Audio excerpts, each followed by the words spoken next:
என் தங்கமே, இன்று உன் அப்பன் கருப்பன் உன்னுடைய தந்தையின் உடன் பிறந்தவர்களைப் பற்றி உன்னோடு பேச வேண்டும் என்று வந்திருக்கின்றேன். யாருக்கோ நம் அப்பன் வாக்கு சொல்கிறார் என்று நினைத்து என் குழந்தை என்னை நீ தள்ளிவிட்டு விடாதே. இது முழுக்க முழுக்க உனக்கான வாக்குதான். இது முழுக்க முழுக்க நான் உன்னோடு உனக்காக பேச வந்திருக்கின்ற வாக்கு என்பதனை நீ மறந்து விடாதே. இந்த நேரம் நான் உனக்கென கொடுக்க நினைக்கின்ற இந்த வார்த்தைகளை நீ சரியாக புரிந்து கொண்டாயானால் உன் முன்னால் நான் இருந்து நடத்துவது எல்லாம் என்னவென்று நிச்சயமாக உன்னால் புரிந்து கொள்ள முடியும். கருப்பன் எதற்காக நம்முடைய தந்தையின் உறவுகளை பற்றி பேச வேண்டும் என்று நீ நினைக்கலாம். கருப்பன் எதற்காக இப்பொழுது நம்மிடத்தில் இந்த விஷயத்தை கொண்டு வந்து சேர்க்கிறார் என்று நீ யோசிக்கலாம். என் குழந்தையே, நீ என்ன யோசித்தாலும் நான் எப்பொழுதும் உனக்கு சொல்கின்ற ஒரு விஷயம் இருக்கிறதல்லவா? என் குழந்தையே, எந்த நிலை இருந்தாலும் உன் வாழ்க்கையில் எப்பொழுதுமே இந்த கருப்பன் ஏதாவது ஒரு காரணத்தை கொண்டு வந்து உன்னிடத்தில் ஒரு விஷயத்தை சொல்லும் பொழுது அதை என்னவென்று நீ சற்று கவனிக்க வேண்டும். அப்படி நீ கவனித்து விட்டாயானால் நிச்சயமாக இந்த வாழ்க்கை உனக்கு ஒளித்து வைத்திருக்கின்ற ஏதாவது ஒரு விஷயத்தை உன் கண் முன்னால் கொண்டு வந்து நிறுத்தும் என்பதனை நீ புரிந்து கொள்வாய். இப்பேற்பட்ட சூழ்நிலைகளும் இப்பேற்பட்ட விஷயங்களும் உன்னுடைய வாழ்க்கையில் நடந்து கொண்டிருக்கும் பொழுது நான் உன் முன்னால் இருந்து உனக்கு தரக்கூடிய ஒவ்வொரு விஷயங்களையும் நீ சரியாக புரிந்து கொள்ளும் பட்சத்தில் உனக்கான நன்மைகள் ஒவ்வொன்றும் உன்னை தொடர்ந்து வரும் என்பதனை நீ புரிந்து கொள்ள வேண்டும். என் பிள்ளையே, தந்தையின் உறவுகளை பற்றி சொல்லி என்ன நல்லது நடக்கப் போகிறது என்று யோசிக்கிறாய் அல்லவா? என் குழந்தையே, நான் சொல்ல வந்த விஷயம் நீ சரியான புரிதலுக்குள் எடுத்து கொண்டாயானால் நிச்சயமாக உன்னை சுற்றி என்ன நடக்கிறது, ஏது நடக்கிறது என்பதனை உன்னால் தெளிவாக தெரிந்து கொள்ள முடியும். உன்னுடைய தந்தையின் உடன் பிறந்த உறவுகள் அங்கே செய்து கொண்டிருக்கின்ற விஷயம் அப்படிப்பட்டது. நீயோ இவர்களை நம்பி இத்தனை காலமும் இவர்கள் நல்லதுதான் செய்வார்கள் என்று எண்ணிக்கொண்டிருக்கிறாயல்லவா? இந்த நேரம் உனக்காக நான் இருக்கிறேன் என்பதனை நீ புரிந்து கொண்டது உண்மை என்றால் இவர்களால் உனக்கு வரக்கூடிய ஆபத்திலிருந்து உன்னை காப்பாற்ற வேண்டியதும் என்னுடைய கடமை அல்லவா?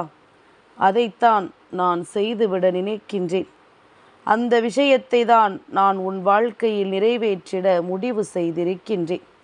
என் குழந்தையே, இத்தனை காலம் இந்த வாழ்க்கை இவர்களோடு தான் பயணித்து வந்திருக்கிறது. ஆனால் சில காலமாகவே இவர்களினுடைய நடவடிக்கைகளில் பல மாற்றங்கள் ஏற்பட்டிருக்கின்றது. சில காலமாகவே இவர்களினுடைய நடவடிக்கைகள் ஒவ்வொன்றும் உன்னை மிகுந்த வேதனைக்கு ஆளாக்கி இருக்கின்றது. ஏதோ ஒன்றை அடைய வேண்டும் என்கின்ற குறிக்கோளோடு மட்டும்தான் இவர்கள் உன் குடும்பத்தோடும் உன் தந்தையோடும் பேசிக்கொண்டிருக்கின்றார்கள். உன் தந்தையோ யார் என்ன சொன்னாலும் யார் எந்த விஷயத்தை சொன்னாலும் சட்டென்று மனம் இலகி விடுவார். யார் என்ன கேட்டாலும் தனக்கும் தன் பிள்ளைகளுக்கும் இருக்கிறதா என்று பார்க்காமல் அன்பை வைத்து நம்மிடத்தில் ஒரு விஷயத்தை கேட்கும் பொழுது அதை கொடுக்காமல் இருக்க முடியுமா என்று சொல்லி உடனடியாக அவர்களுக்கு கொடுத்து விடக்கூடியவர். இப்பேற்பட்ட ஒரு குணம் ஒருவருக்கு இருந்தால் அவர்களை ஏமாற்றுவதுதானே மற்றவர்களின் நோக்கமாக இருக்க முடியும். ஏதாவது ஒரு வகையில் அவர்களை ஏமாற்றி இந்த வாழ்க்கையில் நாம் நல்லதை பெற வேண்டும் என்று நினைப்பதுதானே அவர்களின் எண்ணமாக இருக்க முடியும். இந்த எண்ணங்களை கொண்டு இவர்கள் உன் குடும்பத்தோடு உறவில் இருந்து கொண்டிருக்கின்றார்கள். ஆனாலுமே என் குழந்தை, உனக்கு இவர்களின் நடவடிக்கைகளில் சில மாற்றங்கள் தெரிந்து கொண்டே இருக்கின்றது. ஏதோ ஒரு விஷயம் இவர்களுக்கும் நமக்கும் இடையில் சில தொலைதூரத்தை ஏற்படுத்தியது போன்ற ஒரு உணர்வு உனக்கு ஏற்பட்டிருக்கின்றது. ஏனென்றால் இவர்களின் பேச்சுவார்த்தைகளும் இவர்கள் நடந்து கொள்கின்ற விதங்களும் உனக்கு வேண்டாதவர்களை தேடி தேடி பேசுவதும் என்று இருந்து கொண்டிருக்கின்றார்கள். இப்பேற்பட்ட எண்ணங்கள் கொண்டவர்களை நாம் சற்று கவனிக்க வேண்டியது அவசியமல்லவா? ஏதோ ஒரு விஷயத்திற்காகத்தான் இதுபோன்று நடக்கிறது என்பதனை என் பிள்ளை நீ உணர்ந்து கொள்கிறாய். நான் உன் கருப்பன் உனக்கு வெளிப்படையாகவே சொல்கின்றேன். இவர்கள் உன் தந்தையிடமிருந்து ஒரு விஷயத்தை பறிப்பதற்காகத்தான் திட்டங்களை தீட்டிக் கொண்டிருக்கிறார்கள், அதுவும் கூட்டாக சேர்ந்து. என் பிள்ளையே, உன் தந்தை ஒவ்வொருவரின் மீதும் அன்பை அள்ளி அள்ளி கொடுத்து கொண்டிருக்கின்ற இந்த நேரத்தில் வேண்டும் என்றே இவர்கள் உன்னுடைய தந்தையின் மனதை காயப்படுத்த தயாராகிவிட்டார்கள். வேண்டும் என்றே இவர்கள் உன்னுடைய தந்தையின் மனதில் நீங்காத கஷ்டத்தை கொடுக்க துணிந்து விட்டார்கள். நமக்கு சிறு வயதிலிருந்தே இத்தனை நன்மைகளையும் செய்த ஒருவரை நாம் காயப்படுத்த நினைக்கிறோமே என்ற எண்ணம் இவர்களுக்குள் ஒரு துளியளவும் இல்லை. இவர் செய்த அத்தனை விஷயங்களுக்கும் எந்த நன்றியும் இவர்களிடத்தில் இருக்கவில்லை.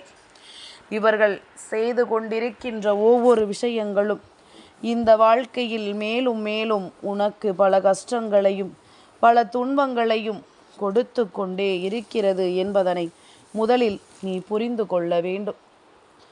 உன்னோடு நான் இருக்கின்ற இந்த நேரங்களும் உன்னோடு நான் வருகின்ற இந்த நேரங்களும் உனக்கு எப்பொழுதும் சில விஷயங்களை உணர்த்துகிறதல்லவா? அதுபோலத்தான் இன்றும் இந்த விஷயத்தை நீ தெரிந்து கொள். உன்னை சுற்றி வந்து இந்த வாழ்க்கையில் உனக்கு இவர்கள் கொடுத்திட்ட அத்தனை விஷயங்களுக்கு பின்னாலுமே அவர்களுக்கான சுயநலம் அங்கே இருக்கிறது என்றுதான் உன் அப்பன் கருப்பன் சொல்கின்றேன். சுயநலமான மனிதர்களிடத்தில் நாம் பழகுவதை தவிர்ப்பதுதானே நல்லது. சுயநலமான எண்ணங்கள் கொண்டு இவர்கள் செய்கின்ற ஒவ்வொரு விஷயங்களும் சர்வ நிச்சயமாக இந்த வாழ்க்கையில் உனக்கு மிக பெரிய நம்பிக்கையை இழக்கச் செய்திருக்கின்றது. நாம் எப்படித்தான் இது போன்ற உறவுகளோடு இனி பழக முடியுமோ என்கின்ற ஒரு எண்ணத்தை உனக்குள் உருவாக்கி விட்டது. நடப்பதையெல்லாம் நாம் என்னவாக எடுத்துக்கொள்ள வேண்டும் என்று தெரியாமல் என் குழந்தை வருத்தப்பட்டு நிற்கின்றாய். யாரை நம்புவது, யாரை நம்பக்கூடாது என்று எதுவுமே புரியாமல் வெளிபிதுங்கி நின்று கொண்டிருக்கின்றாய். சுற்றி இருந்து நமக்கு கஷ்டங்களை கொடுக்கின்ற இந்த மனிதர்கள் எந்நேரமும் நமக்கான ஒவ்வொரு நன்மைகளையும் நம்மிடத்தில் கொடுக்காமல் எந்நேரமும் நமக்கான சந்தர்ப்பத்தை நமக்கு உருவாக்கி கொடுக்காமல் அனைத்தையும் இவர்களே பறித்து கொள்கிறார்கள் எனும் பொழுதே நீ தெரிந்து கொள்ள வேண்டாமா? இது மட்டுமா?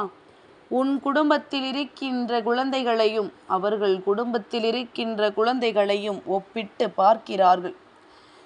யார் பெரியவர்கள், யார் சிறியவர்கள், யார் நல்ல மாற்றத்தையும் நல்ல முன்னேற்றத்தையும் அடைகிறார்கள் என்பது போல யார் வசதியாக வாழ்கிறார்கள் என்றெல்லாம் ஒப்பிட்டு பார்க்கிறார்கள். இவர்களின் இந்த ஒப்பிடுதலினால் உன் குடும்பத்தில் இருக்கின்ற பிள்ளைகளுக்குள்ளேயே கருத்து வேறுபாடுகள் ஏற்பட தொடங்குகிறது. இதுவே இவர்களின் முழு நேர வேலையாக மாறிவிட்டது. என்ன நினைக்கிறார்களோ அதைத்தான் இவர்கள் செய்துவிட முடிவு செய்கிறார்கள். இவர்களின் எண்ணங்கள் எப்பொழுதுமே தெளிவாக இல்லை. இவர்களின் செயல்கள் ஒருபொழுதும் உண்மையானதாக இல்லை. எந்த நிலையிலும் இந்த வாழ்க்கையில் இவர்கள் ஆசைப்பட்டதை எல்லாம் நிறைவேற்ற வேண்டும் என்பது மட்டுமே இவர்களின் ஒரே நோக்கமாக இருந்து கொண்டிருக்கின்றது. அப்படி இருக்கும் பொழுது நாம் இவர்களிடத்திலிருந்து எப்படி அன்பை எதிர்பார்க்க முடியும்? இவர்களிடத்திலிருந்து எப்படி ஒரு நல்லதொரு நட்பை நீ எதிர்பார்க்க முடியும்? இத்தனை காலமுமே உன்னுடைய தந்தையை அவர்களின் தேவைக்காக பயன்படுத்தி இருக்கிறார்கள் என்பது கூட தெரியாமல் தான் இந்த வாழ்க்கை இருந்திருக்கிறதல்லவா? இனியும் இதனை விட்டுவிட முடியாது.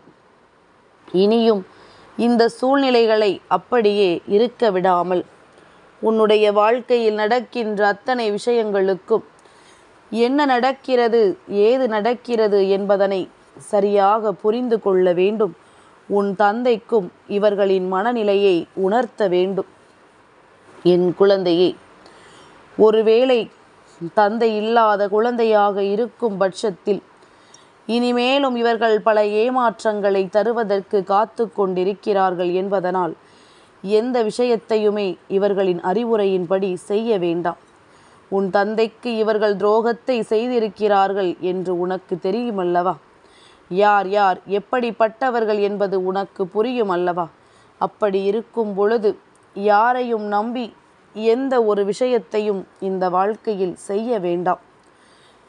இவர்களினுடைய எண்ணம் இதுதான் என்று நான் சொல்லும் பொழுதுதான் தெரிந்ததா, அல்லது அதற்கு முன்னமே உனக்கு தெரிந்ததா என்று ஒரு நொடி சிந்தித்து பார். கருப்பன் எதற்காக இன்று இந்த விஷயத்தை உன்னிடத்தில் சொல்லி இருக்கிறார் என்பதனை நிச்சயமாக உன்னால் சரியாக புரிந்து கொள்ள முடியும். நான் சட்டென்று எந்த ஒரு விஷயத்தையும் உனக்கு எடுத்துரைப்பதில்லை. நான் சட்டென்று எந்த ஒரு விஷயத்தையும் உனக்கு சொல்லிவிடுவதில்லை. உன்னிடத்தில் நான் ஒரு விஷயத்தை சொல்கிறேன் என்றால் அந்த விஷயம் ஒவ்வொரு நாளும் உன்னுடைய வாழ்க்கையிலிருந்து உனக்கான மன நிறைவை உறுதியாக கொடுக்கும் என்பதனை நீ புரிந்து கொள்ள வேண்டும். நான் இருந்து நடத்துவதை நீ என்னவென்று ஏற்றுக்கொள்ள வேண்டும். எதையும் தாண்டி இந்த வாழ்க்கையில் நமக்கென இருக்கின்ற ஒவ்வொரு உண்மைகளையும் நீ சரியாக பெற்றுக்கொள்ள முடிவு செய்ய வேண்டும். இவர்களினுடைய எண்ணங்கள் உனக்கு தெரிந்த பிறகு இந்த பழக்கம் உனக்கு தேவையற்றது. இவர்களினுடைய எண்ணத்தை முழுமையாக உணர்ந்து விட்ட பிறகும் கூட தேவையில்லாது இந்த ஒரு நட்பையும் நாம் வளர்த்து கொள்ளக்கூடாது. நடப்பது எல்லாமும் நன்மைக்குத்தான் என்பதனை நீ உணர்ந்து விட்டால் அது போதும். நடக்கின்ற அத்தனை விஷயங்களுக்கும் நிச்சயமாக தெய்வமே முன்னின்று உனக்கு பதிலை தேடி கொடுக்கும் என்பதனை மறக்காதே.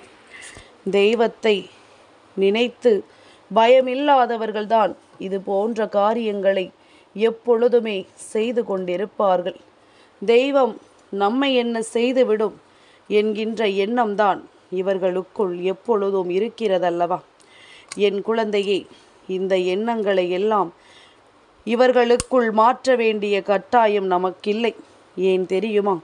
அவரவர் செய்கின்ற பாவங்களுக்கான பலன்கள் அவர்களுக்கு கிடைக்கும் என்பதனை நீ மறக்காதே. நீ வணங்குகின்ற தெய்வங்கள் எல்லாம் உன்னை நிச்சயமாக காத்து நிற்கும் என்பதனை நீ மறந்து விடாதே.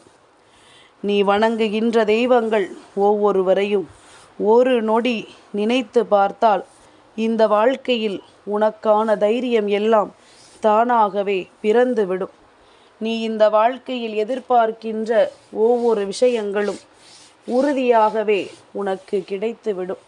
சுற்றி இருக்கின்ற உறவுகளை நம்பி ஏமாந்தது எல்லாம் போதும். இனிமேலாவது இந்த வாழ்க்கையில் உனக்கு நல்லது நடக்க வேண்டும் என்றால் ஏமாற்றுகின்ற உறவுகளை எல்லாம் ஒதுக்கி வைத்துவிட்டு எப்பொழுதுமே நம்மை சந்தோஷப்படுத்துகிறார்களோ இல்லையோ, நம்மிடத்தில் எந்த ஒரு விஷயத்தையும் எதிர்பார்க்காமல் இருக்கின்றவர்களை நம் அருகில் நீ வைத்து கொண்டிருந்தால் அது போதும்.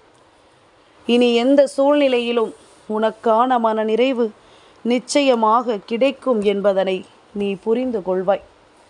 எந்த நிலையிலும் உனக்கான நம்பிக்கையும் உனக்கான மனநிறைவும் நிச்சயமாக கிடைக்கும் என்பதனை நீ தெரிந்து கொள்வாய். கருப்பன் சொல்ல வந்த விஷயத்தை புரிந்து கொண்டாயல்லவா? உன்னுடைய தந்தை வழி உறவுதான் இதனை தொடர்ச்சியாக செய்து கொண்டிருக்கின்றார்கள். இவர்களின் எண்ணங்களில் உண்மை இல்லை, இவர்களின் செயல்களில் தூய்மை இல்லை. எதை செய்து உன் வாழ்க்கையை அழிக்க வேண்டும் என்பது மட்டும்தான் இவர்களினுடைய எண்ணமாக இருந்து கொண்டிருக்கின்றது. எந்த நொடியிலும் இந்த வாழ்க்கை நமக்கு தருகின்ற விஷயங்களை எல்லாம் நினைத்து வருத்தப்படாமல் இது போன்ற உறவுகளை காண்பித்து கொடுக்கின்ற தெய்வங்களுக்கு நன்றி சொல்லி எப்பொழுதுமே சந்தோஷமான ஒரு வாழ்க்கையை வாழ்ந்து விட்டால் போதும். உன் தந்தையின் நிலை கண்டால் மனதிற்கு வேதனையாகத்தான் இருக்கிறது. ஆனால் இதுதானே உண்மை, ஏற்றுக்கொள்ள வேண்டிய மிகப்பெரிய உண்மை. என் தங்கமே, இந்த கருப்பனின் ஆசீர்வாதங்கள் என்றென்றைக்கும் உனக்கு முழுமையாக கிடைத்து கொண்டே இருக்கும்.